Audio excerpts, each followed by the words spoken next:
Good morning, everyone. Today we are looking at a neurological condition called sensory processing disorder.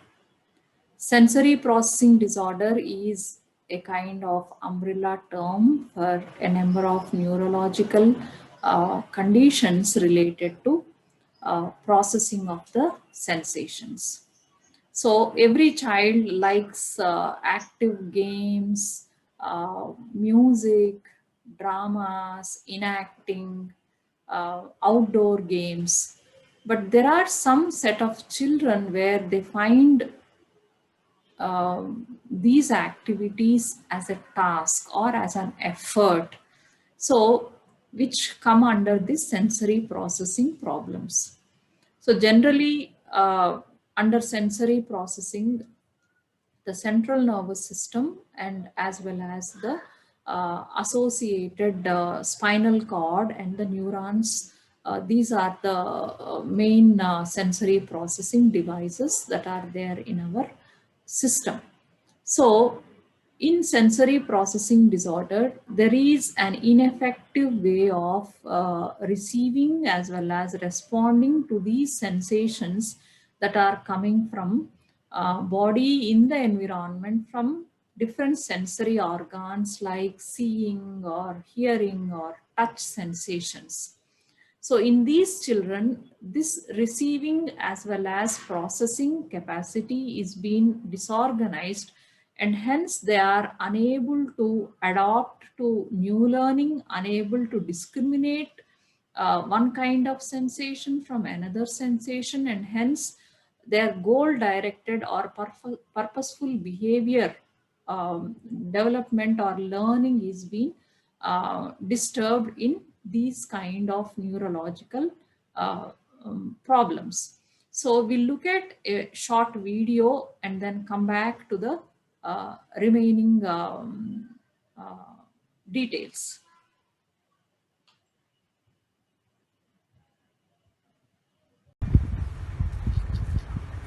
Mom, can I pat it?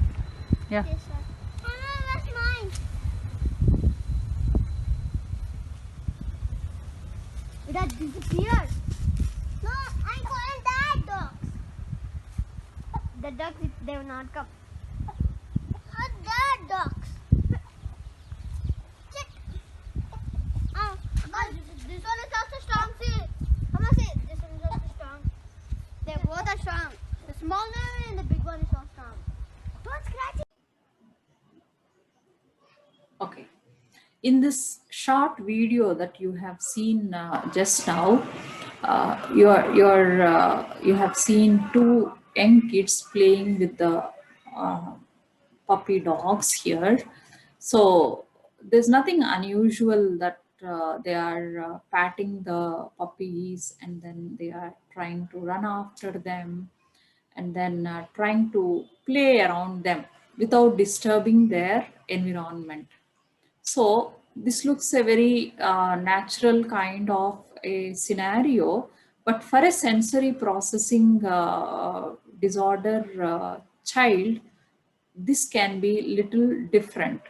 So the child might pat or touch the puppy dog with a little more pressure than required, or they might actually bump into the space of the dog, or trying to fall over the dog, or try to pull the tail of the dog, or they may not be able to kind of process the auditory sensations like the dog barking with pain, or the visual clues of the dog trying to run away from them.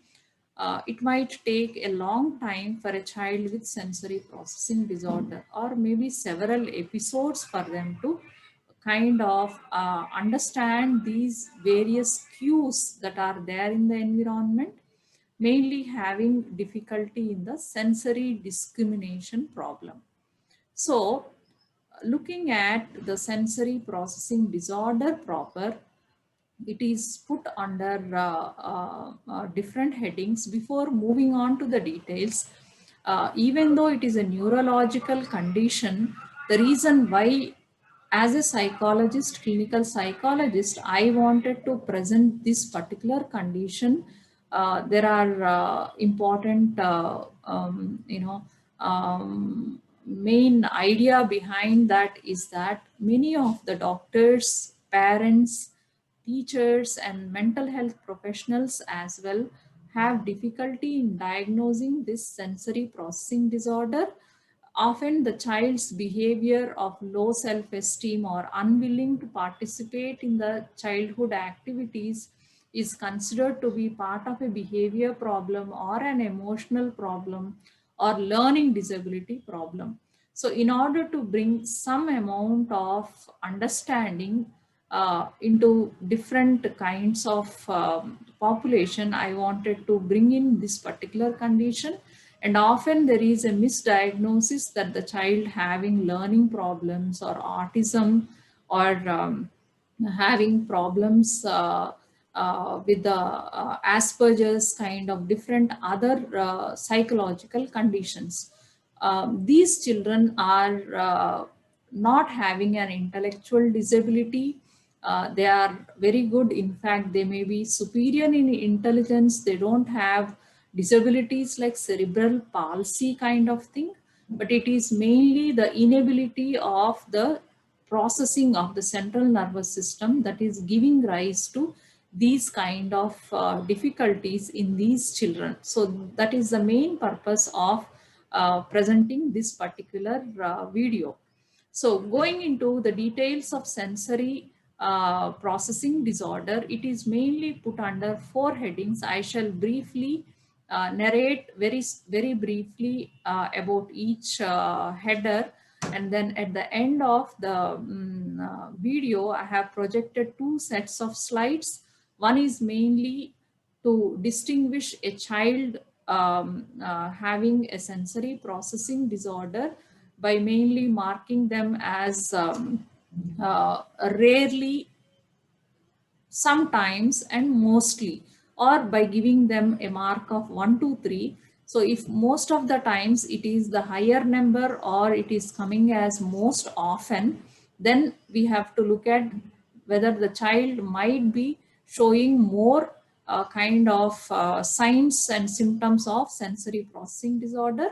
The second set of slides that I have tried giving at the end of this particular presentation is mainly to give a kind of activities that can be helpful for various systems like visual system or auditory system, tactile, touch related. So the activities mainly as a guide. So you need to, once you identify if the child, your child having this particular problem, it's always important that you need to approach an occupational therapist.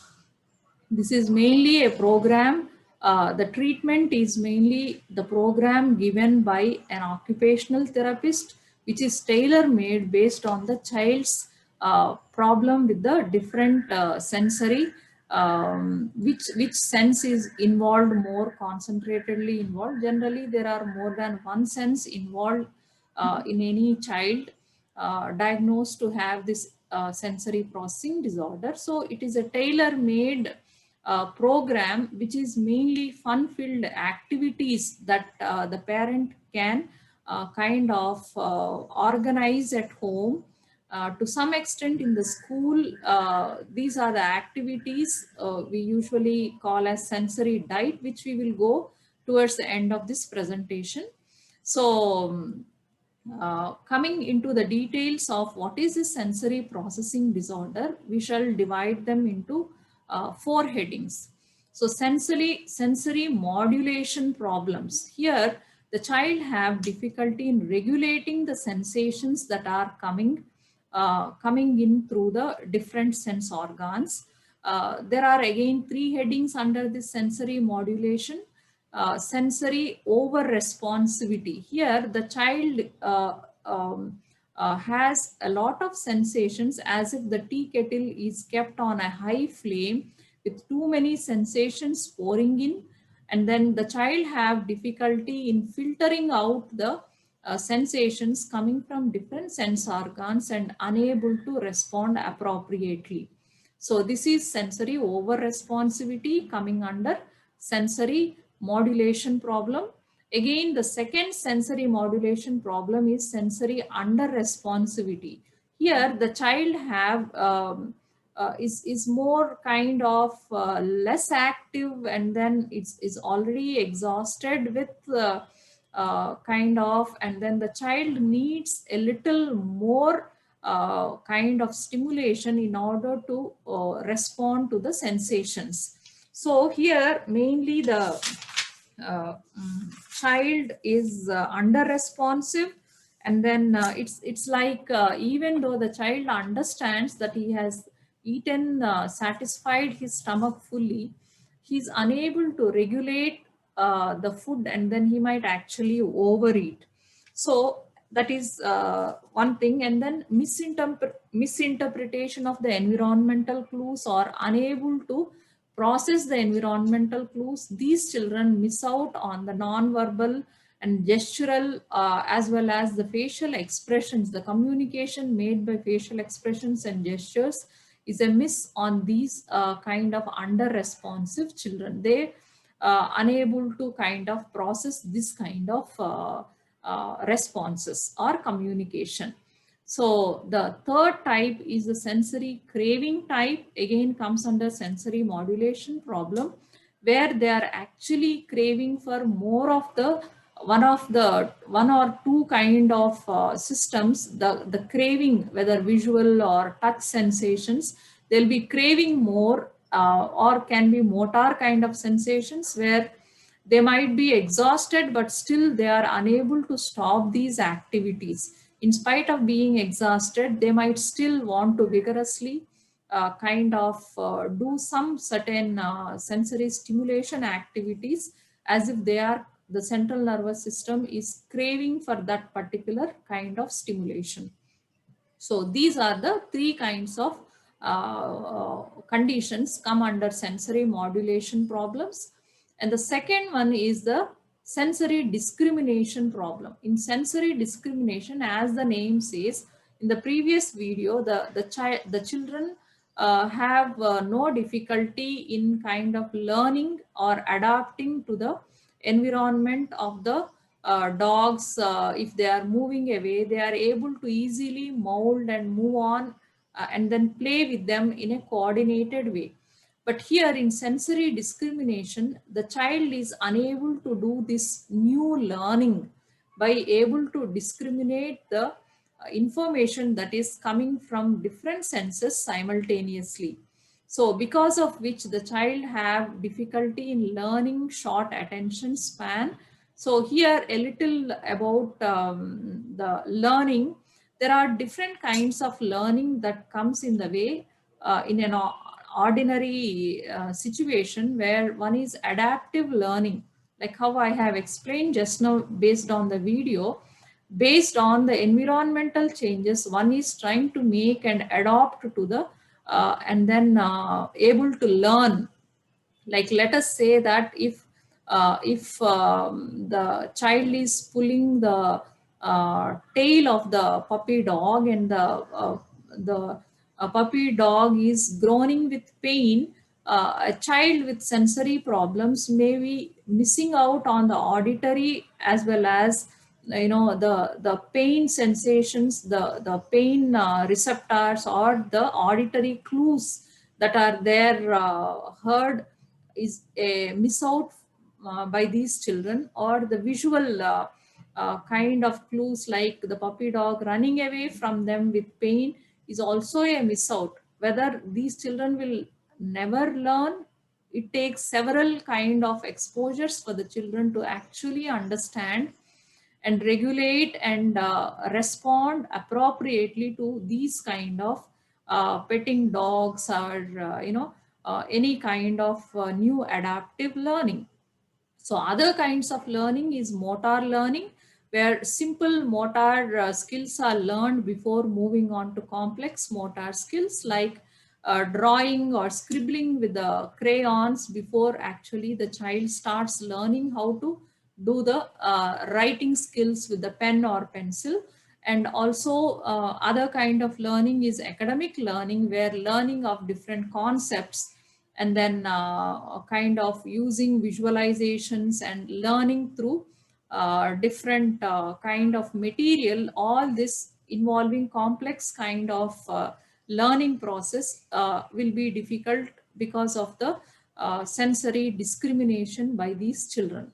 So that is about the sensory discrimination. The third kind of problem is about the kind of sensory based motor problems. This is again divided into two types, where there are problems with the child's kind of posture, movement, as well as the child's kind of balance and spatial kind of position of their body.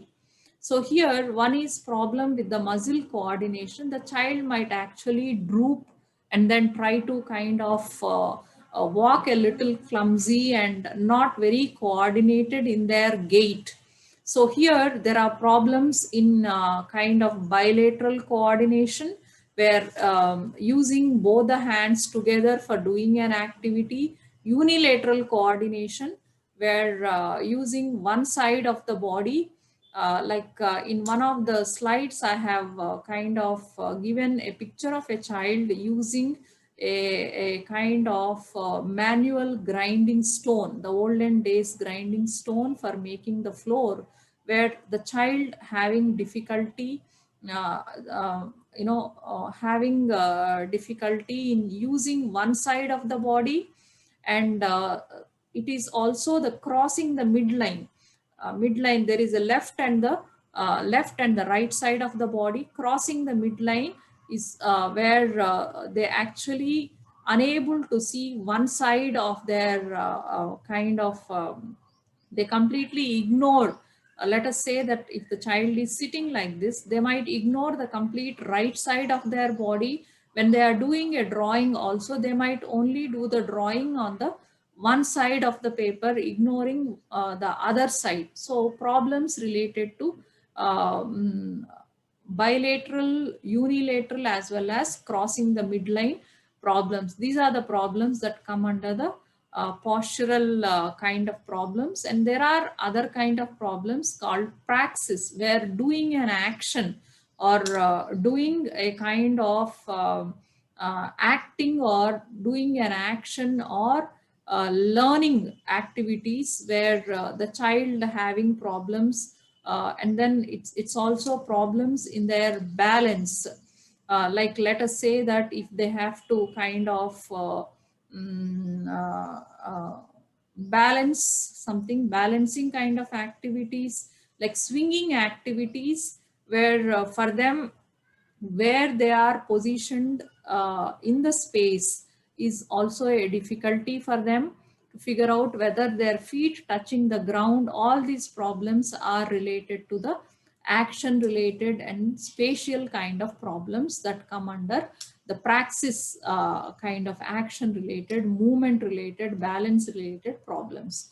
So the fourth kind of problems are the result of all these three kinds, where they are mainly self-regulatory as well as behavior problems related to feeding, related to sleeping, related to self-regulation or self-control, having problems in academic skills, having problems with social and emotional skills, peer group interaction. These are the additional problems that are coming because of any one or two kind of sensory processing issues that are there with each specific child. So this is a baseline about what are the different kinds of sensory processing problems, and there are related to kind of mainly the main point here is that the central nervous system is unable to kind of receive, organize, put them into a pattern, and then the output of a goal directed or purposeful behavior that is very important for our daily living is affected. So this is what I'm trying to bring in here. So what are the reasons? What causes these kind of problems? So there are multiple factors that we can look at here.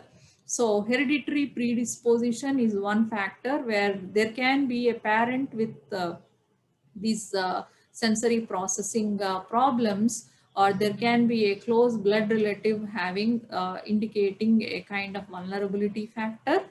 And prenatal factors related during pregnancy. If the mother during the pregnancy time having exposed to any lead poisoning or any other toxic kind of chemicals, or if the mother has problems with smoking, drug or alcohol kind of issues, these are the kind of problems that can affect the child. And postnatal, sometimes it is also the twins and triplets, more than one children occupying the one pregnancy can have difficulties in this sensory processing. And postnatally, if the child is had any operation soon after the delivery, or the child having problems in terms of premature or low birth weight kind of problems, or sometimes it can be trauma, an emergency cesarean section that has been done, or environmental postnatally, there might be excessive stimulation. If there is a kind of child abuse, overstimulation at a very young age can also give rise to this kind of problems. Under stimulation, where the child may not have enough space to move around and play around, can also be the factors. And these are the various factors that come under the causes. And there are some conditions where you may not be able to even identify a particular cause. So looking at what happens, how do we kind of handle or treat or help these kind of children? So mainly the treatment, they are the important point to notice here is they are treatable conditions. And then early intervention, as early as 1.5 years, the child might show symptoms that are different and that are possibly identifiable by a caretaker or a close family member, especially the parent who is taking care of the child. As early as the child might start jumping in order to figure out where the ground is. When they start walking, they are jumping on the kind of mattress continuously, as a way of trying to balance their body. And they might kind of try to bump into other people, or having difficulties in figuring out their visual or auditory kind of sensations. Pouring in can become very clumsy, transferring liquids or something like that, where as early as the child having these problems can be identified. The earlier the identification, the early is the intervention program. Intervention program is given by the occupational therapist. These are the professional people who will design based on the kind of which sensory organ is over responsive, which sensory organ is having craving. Based on the detailed assessment, they give a sensory diet. It's a kind of a nutrition that nourishes one's body. This is like a diet in order to satisfy the central nervous system responsive patterns and the sensations. The sensory diet is given by a detailed assessment by the occupational therapist. So what does this treatment is, in what way the treatment is going to help? The treatment helps the different activities. Most of the activities are fun filled activities that any children, even a child without this particular problem, enjoy. They are mostly related to, based on their problem, they are mostly related to activities related to art, activities related to outdoor games, activities related to riding, bicycling, painting, and different kinds of fun-filled activities as a sensory diet based on the child's sensory problem. So here, these kind of sensory diet, it will help them kind of organize, take in, receive the sensations in a much more organized way, process them, and then the child is able to function in much more smoother way in their day-to-day life. So here, it helps them to function better, learn better, adopt better, and as well as have a better peer group interactions and better family relationships, and can become a better learner. Since it's a developmental problem, the earlier the child is into the intervention program, the faster the child can recover. And then if the problem is a severe, the program is something that is very important. If the child has a mild or moderate SPD, uh, it can really bring in wonders in the functioning of the child. So the main point that I wanted to bring in is that many of the psychological problems like learning disabilities, dyslexia, children having autism, and then children having selective mutism, these kind of nutritional deficiencies, allergies, these kind of children with these kind of diagnosis also have sensory processing kind of problems. But a child with behavioral problems, not necessarily having a problem with sensory processing, but sensory processing disorder child will definitely have the behavior problems. So here it is important to diagnose and then clearly distinguish that from the psychological problem, and then that it is a neurological, and then what kind of rehabilitation or early intervention or remedial program is required.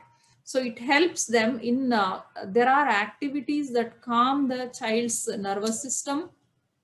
There are activities that make the child's nervous system more alert. There are calming activities. There are kind of alerting activities. There are also coordinating kind of activities. Based on the child's condition, the sensory diet is prescribed accordingly. So the journey might be difficult, the journey might be frustrating and long term, but the journey is definitely wonderful and exciting, where you will help your children to become as near normal as they can function in their day-to-day life by early identification of this problem, and then helping them in order to kind of adjust better more towards kind of a goal directed and smooth day-to-day living. And hence, when the life becomes more complex, the child is able to process in much more better way. So this is in brief about the sensory processing disorder. And then I hope this can be informative to parents and to some extent to the professionals who want to help these kind of children. Thank you.